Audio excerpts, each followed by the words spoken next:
Hello বন্ধুরা, আমরা আজকে নিয়ে এসেছি তোমাদের জন্য এক দুর্দান্ত নিউজ, যেটা আমাদের এই সমস্ত খবর আনতে ভালো লাগে না, তবুও আমাদের আনতে হয় আপনাদের অবগত করার জন্য।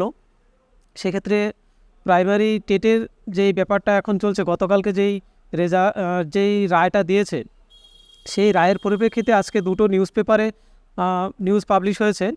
দেখুন, প্রথম নিউজ পাবলিশ হয়েছে আমাদের আনন্দবাজার পত্রিকাতে। আনন্দবাজার পত্রিকা এবং সংবাদ প্রতিদিনে দুটো পত্রিকাতেই টেট সম্পর্কে আলোচ্য বিষয় রেখেছে। হ্যালো বন্ধুরা, আমরা আজকে তোমাদের জন্য নিয়ে এসেছি টেট সম্পর্কিত যেই মামলা চলছে তার রায়ের পরিপ্রেক্ষিতে আজকে দুটো পত্রিকার মধ্যে, আনন্দবাজার পত্রিকা এবং সংবাদ প্রতিদিনের মধ্যে যে আলোচনা হয়েছে সেগুলো আজকে তোমাদের জন্য নিয়ে এসেছি। দেখো আনন্দবাজার পত্রিকাতে কি বলছে। একদম হেডলাইনে আমাদের আনন্দবাজার পত্রিকাতে বলছে, টেটের 42,000 চাকরিতে কিভাবে হয়েছিল নিয়োগ, পর্ষদকে প্যানেল জমা দিতে বললেন বিচারপতি সিংহ। অর্থাৎ আমাদের যে বিচারপতি আছেন, সোমবার থেকে বিচারপতি অমৃতা সিংহের এজলাসে মামলা সূচি বদলেছে। তার হাতে এসেছে প্রাথমিকের নিয়োগ সংক্রান্ত মামলা। মঙ্গলবারই টেটের নিয়োগ সংক্রান্ত মামলা শোনেন তিনি। এসএসসির 26,000 চাকরি নিয়ে অনিশ্চয়তার মধ্যেই কলকাতা হাইকোর্টে প্রশ্ন উঠল টেটের 42,000 পদের চাকরি প্রক্রিয়া নিয়ে। মঙ্গলবার হাইকোর্টে বিচারপতি অমৃতা সিংহ ওই 42,000 চাকরি নিয়োগের প্যানেল দেখতে চেয়েছেন। এ ব্যাপারে প্রাথমিক শিক্ষা পর্ষদকে দেয়া বিশেষ নির্দেশে বিচারপতি বলেছেন, নিয়োগের প্যানেল 15 দিনের মধ্যে আদালতে জমা দিতে হবে। 30শে জুলাই এই মামলাটি আবার শোনাবে আদালত। সোমবার থেকে বিচারপতি সিংহের এজলাসে মামলা সূচি বদলেছে। তার হাতে এসেছে প্রাথমিকের নিয়োগ সংক্রান্ত মামলাগুলি। তারপরেই মঙ্গলবার তার এজলাসে শুনানির জন্য ওঠে 2014 সালে টেট নিয়োগ সংক্রান্ত একটি মামলা। 2014 সালে যে টেট পরীক্ষাটি হয়েছিল তার ভিত্তিতে নিয়োগ প্রক্রিয়া সম্পন্ন হয় 2016 সালে।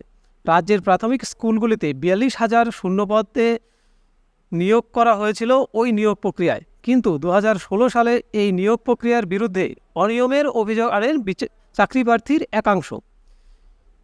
নিয়োগ প্রক্রিয়াকে চ্যালেঞ্জ করে হাইকোর্টে মামলা করেন সোমনাথ সেন নামে এক চাকরি প্রার্থী।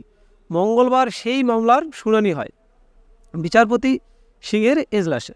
মামলা চলাকালীন বিচারপতি সিংহ জানতে চান, ওই 42,000 নিয়োগের তালিকা কোথায়, কারা ওই নিয়োগ প্রক্রিয়ার চাকরি পেয়েছিলেন। জবাবে মামলাকারীর আইনজীবী দিব্যেন্দু চট্টোপাধ্যায়ের যুক্তি শোনার পর তার পর্যবেক্ষণ, প্যানেলের মেয়াদ উত্তীর্ণ হয়ে গেলেও নিয়োগের তালিকা থাকা দরকার।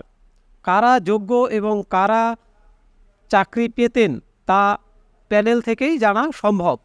এরপরেই বিচারপতির নির্দেশ, নিয়োগ যখন হয়েছে প্যানেল তো থাকবেই, সেই প্যানেলই আদালত দেখতে চায়। আগামী 30শে জুলাই এই মামলার পরবর্তী শুনানির দিন ধার্য করে আদালত প্রাথমিক শিক্ষা পর্ষদকে নির্দেশ দিয়েছে। তার আগে 2014 সালে টেটের 42,000 পদে নিয়োগ প্রক্রিয়ার প্যানেল আদালতে জমা দিতে হবে পর্ষদকে।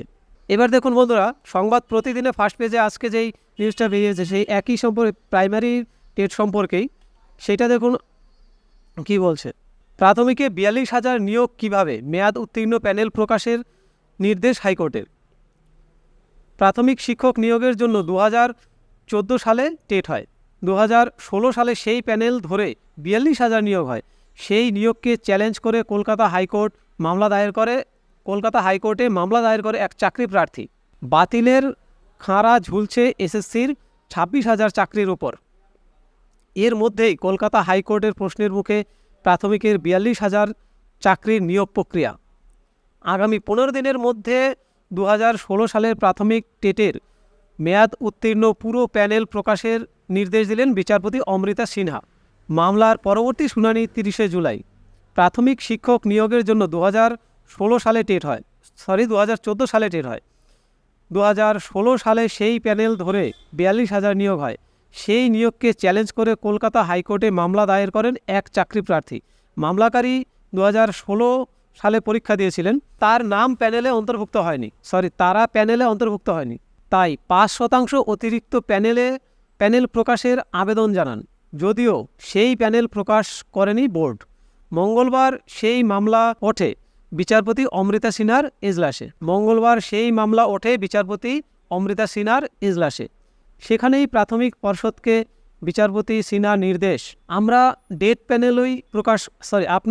ডেট প্যানেলই প্রকাশ করুন, মেয়াদ উত্তীর্ণ প্যানেল দেখতে চাই। মামলাকারীকে বিচারপতির প্রশ্ন, যদি মূল প্যানেল প্রকাশিত না হয় অতিরিক্ত প্যানেল কিভাবে প্রকাশিত হবে?